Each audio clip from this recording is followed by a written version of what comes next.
வாழ்க வளமுடன். ஹாய் சகோஸ். இதயம் மீட்டும் மெல்லிசை போல உங்கள் மனதை மயக்கப் போகும் எழுத்தாளர் தீபா பாபு அவர்களின் கற்பனை சிதறல்களுக்குள் நம் பயணத்தை தொடங்கலாமா? அத்தியாயம் 3. தன் வசதிக்கு வாகனத்தை கிளப்ப முடியாமல் எங்க என்று தன் முன்னால் இருந்த டேஷ்போர்டை கைகளால் தடவியபடி சத்தமாக சலித்திருந்தாள் அவள். சட்டென்ற உணர்வுக்கு திரும்பிய சஞ்சய் அவளை கீழிருந்து மேல் வரை அளவிட்டார். ஆண்களுக்கு இணையாக இன்றைய நவ நாகரிக பெண்கள் பலர் அணியும் பால் சட்டை மற்றும் சட்டை அணிந்திருந்து வலக்கையில் பிளாட்டினம் கைக்கடிகாரம் ஒன்றும் இடக்கையில் அதை ஒத்த மெல்லிய சங்கிலி ஒன்றையும் அணிந்திருந்தார். லேசாக பெருமூச்சு எடுத்துக் கொண்டவன் அவளிடம் குடிந்து, பாருமா, இது என்னோட காரு. உனக்கு ஹேங் ஓவர் அதிகமா இருக்குன்னு நினைக்கிறேன். சுத்தமா கான்சியஸ்ல இல்லாம ரொம்ப குழம்பிட்டு இருக்க. கண்டிப்பா உன்னால இப்படியே வீடு போய் சேர முடியாது. Also it's not advisable and safe. உன் கூட வேற யாராவது வந்திருக்காங்களா என்று பொறுமையாக விசாரித்தான். அவளும் பதில் ஏதும் கூறாது போதையில் சிவப்பேறிய விழிகளோடு அவன் முகத்தை உற்று பார்த்தாள். என்ன என்று புருவங்களை உயர்த்தினான்.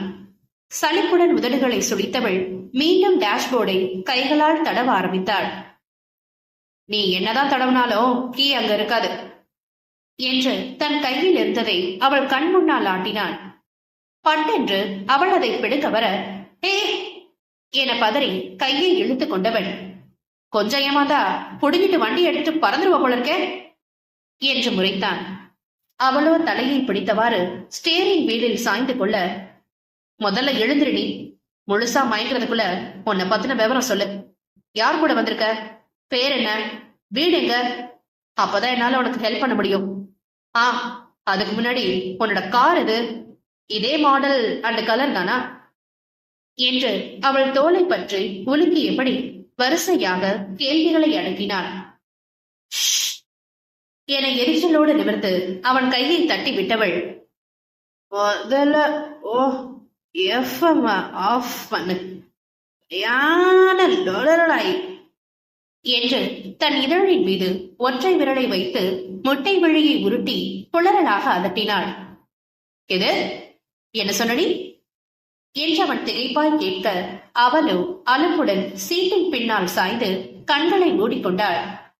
ஷோ, இவளோட பெரிய ரோதனையா போச்சே என இடுப்பில் கை வைத்து எரிச்சலில் நின்றாலும் இவள் விஷயத்தில் தன் நண்பர்களையோ விடுதி ஊழியர்களையோ அழைத்து உதவி பெறுவதற்கு அவன் மனம் தயாராக இல்லை. ஏற்கனவே ஊராரின் முன் ஒரு முறை அவமானப்பட்டவளை மறுபடியும் அப்படி ஒரு சூழ்நிலையில் நிறுத்தி வைக்க விருப்பமில்லாமல் சில நிமிடங்கள் யோசனையில் நின்றான். வேற வழியே இல்ல, சத்தம் இல்லாம இவளோட வீட்டுல கொண்டு போய் சேர்த்துடணும். இப்போ அதுதான் ரொம்ப இம்பார்ட்டன்ட். நமக்கு தெரிஞ்ச ஒரு தடவை, இன்னும் தெரியாம எத்தனை தடவை பேரை கெடுத்து வச்சிருக்காலும் தெரியல. கார் இருந்தா எடுத்துட்டு போட்டோம், நாளைக்கு வந்து எடுத்துக்க சொல்லலாம் என முடிவு செய்தவன் அவளிடம் திரும்பி கன்னத்தில் தட்டி எழுப்பினான். ஏய், இங்க பாரு, உன் வீடு எங்க இருக்குன்னு சொல்லு. முடியாது என்றாள் பட்டென்று. சரியான திமிரு பிடிச்சவன் என்றவன் பல்லை கடிக்கும் பொழுதே, அத நீ சொல்ற பாத்தியா என்றவன் அன்னை வேறு வந்து மனக்கண்ணில் நக்கலாக சிரித்தார். என தலையை உலுக்கியவன், சொல்ல முடியாதுன்னா என் காரை விட்டு கீழே இறங்கு என்றான் அதட்டலாக. வெடுக்கென்று இமைகளை திறந்தவள் சிவந்த விழிகளால் அவனை உருந்து விழித்து நாசை விடைத்த இதழ்களை அழுந்த மூடி தள்ளாடியவாறே வேகமாக கீழே இறங்கினாள். அடேங்கப்பா, பயங்கர ரோஷம் போல என தனக்குள் நகைத்தபடி அவன் பார்த்திருக்கும் பொழுதே ஒற்றை கையினால் தன் தலையை தாங்கியவாறே சுற்றுமுற்றும் நின்றிருந்த பல வாகனங்களில் தன்னுடையதை தேடி இமைகளை சிமிட்டி சிமிட்டி திறந்து பார்வையை தடுமாற்றத்துடன் அலைய விட்டாள் பெண். அவள் நிலை கண்டு இதயம் உருக, ஓ காரை நாளை கூட வந்து எடுத்துக்கோ. இந்த மாதிரி நேரத்துல நீ தனியா இருக்கிறதோ கிளம்புறதோ சேஃப் இல்ல. வீடு எங்கன்னு சொல்லு, நான் பத்திரமா டிராப் பண்றேன், ட்ரஸ்ட் மீ என்றான் நிதானமாக. மெதுவாக திரும்பி அவன் முகம் பார்த்தாள். நீ தாராளமா என்ன நம்பலாம். எங்க வீட்லயும் ஒரு பொண்ணு இருக்கா. வேணும்னா எங்க ஃபேமிலி போட்டோஸ் கூட பாரு என்று தன் கைபேசியில் உள்ள குடும்ப புகைப்படத்தை காட்டினான். பிரணவி வளைகாப்பின் பொழுது இவன் தன் தாய் தந்தையுடன் சேர்ந்து அவளுடன் எடுத்திருந்த படம் அது. புருவங்களை சுருக்கியவள், "அதியோ மேதின்?" என்றாள் கேள்வியாக. "No, she is my cousin" என மெல்ல தலையை செய்து கொண்டாள். "ஓகே, கிளம்பலாமா? எனக்கும் நேரம் ஆகுது." "ஃபைன்" என்றவள் தன் கைப்பையில் இருந்து அலைபேசியை எடுத்தாள். வீட்டினரை எதுவும் அழைத்து பேசப் போகிறாளா என இவன் சிந்தித்திருக்கும் நேரம் இவனை புகைப்படம் எடுத்தாள் அவள். "என்ன செய்றாவ?" என குழம்பியவன் அதை கேட்கவும் செய்தான். "1 minute" என்று அவனிடம் சுட்டு விரலை காட்டியவள் கால்கள் பின்ன காரை சுற்றி வந்து 4 திசைகளிலும் அவனோடு சேர்த்து வரிசையாக புகைப்படங்கள் எடுத்து தள்ளினாள். அவனுக்கு மெல்ல விஷயம் புரிபட சிறு புன்னகையோடு அவளது செயல்களை வேடிக்கை பார்த்திருந்தான். "ஏன் சிரிக்குத?" என முறைத்தவாறு பேசியை பையினுள் வைத்தாள். "பிசிக்கலா தடிமாறினாலும் மைண்ட்ல ஸ்டடியா இருக்கே, பரவாயில்லன்னு சிரிச்சேன்." போலாம்" என ஓட்டுநர் இருக்கையில் அமர சென்றவளை அவசரமாக தடுத்து, "நான் தான் கார் ஓட்ட போறேன், சோ மேடம் பிளீஸ் பின்னாடி உட்காந்து வாங்க" என்று கதவை திறந்துவிட்டு அவள் கரம் பற்றி இழுத்தான். "நானே வய" என அவனை தட்டி விட்டவள் மெல்லிய தள்ளாட்டத்துடன் ஏறி அமர்ந்தாள். சரியாக உள்ளே செல்லாமல் அரைகுறையாக காலை வெளியே வைத்திருந்தவளை நன்றாக நகர்த்தி அமர வைத்து அவள் கையிலிருந்து நழுவியிருந்த கைப்பையையும் இருக்கையில் எடுத்து வைத்து கதவை அழுந்த மூடினான்.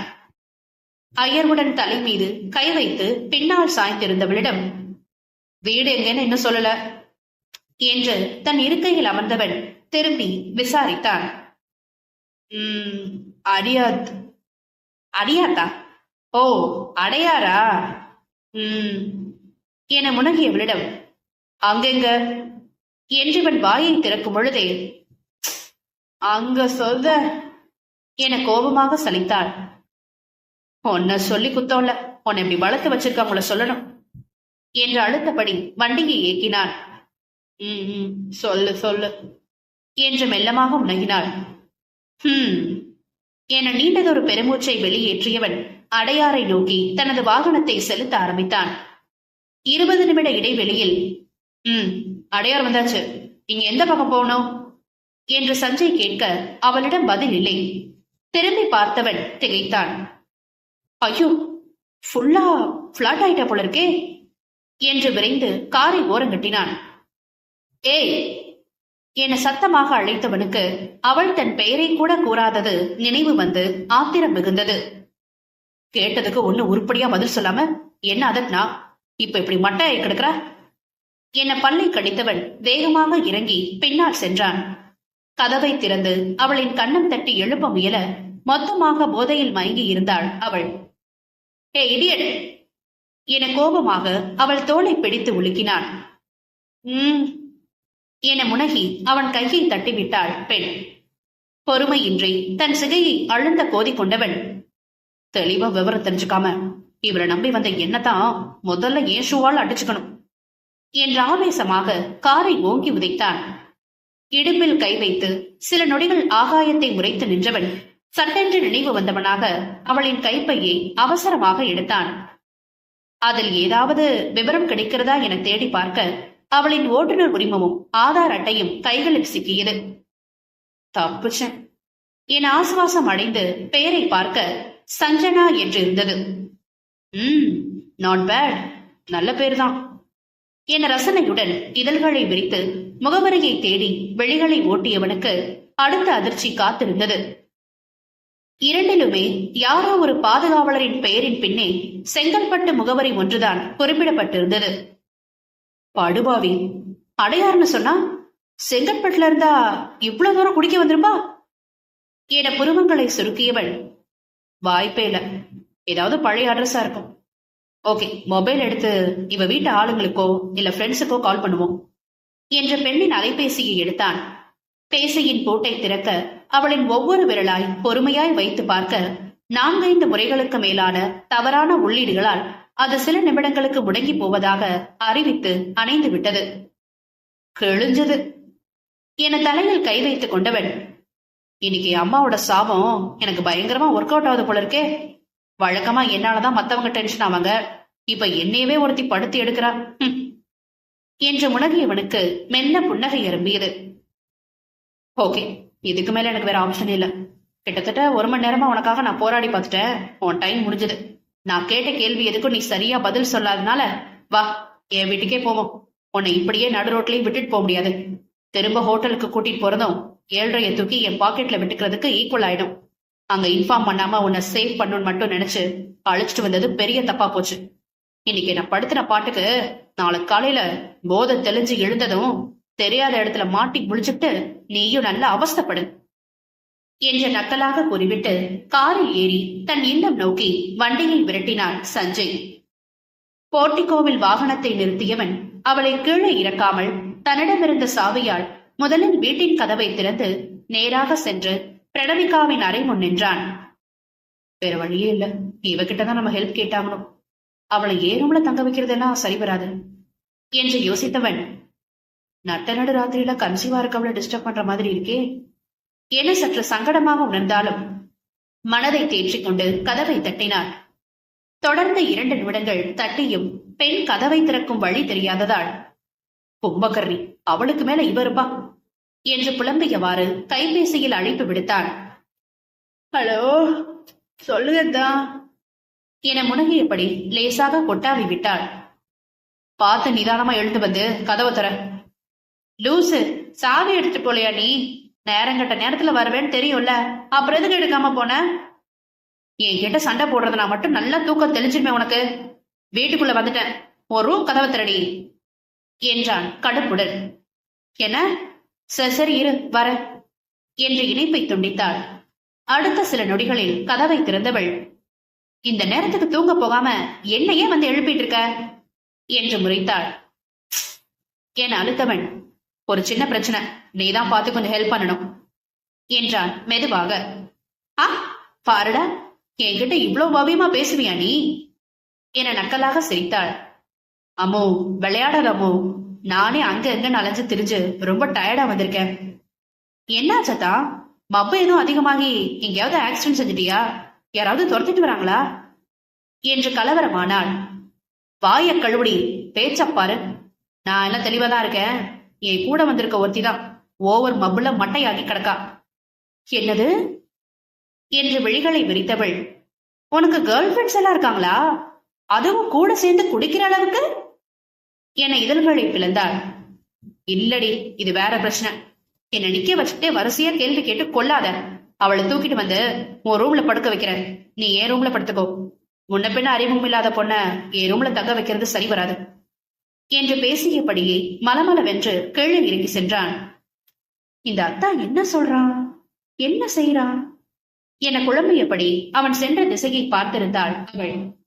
அடுத்து அவன் கைகளில் அள்ளி வந்த பொண்ணை பார்த்து, எப்பா என்ன கலரா இருக்காடா இவ என்று வெகுவாக வியந்து நின்றாள் பிரணவி.